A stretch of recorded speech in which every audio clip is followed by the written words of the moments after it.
Depending on what they're used for, cables are made of lots of different wires, thick ones and thin ones. They're delivered on so-called coils. Then each individual wire is tested for strength. That's important because it determines how strong the rope will be. If all the values are in order, the wire is then put onto such a spool, and because a rope consists of lots of individual wires, we need quite a few spools. These wire spools are then installed in what's called a stranding machine. From the stranding cage, which is what this part of the machine is called, the wires are drawn through the twisting head. And to make sure the rope is well protected, it's sprayed with grease.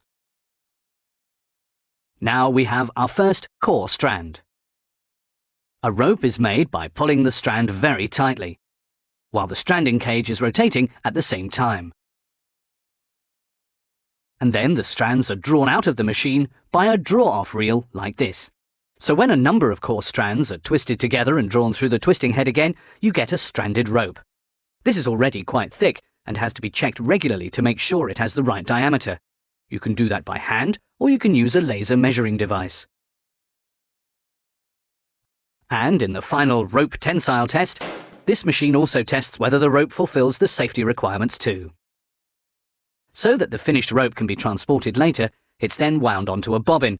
That's what you call this giant spool, which is up to 5 meters high.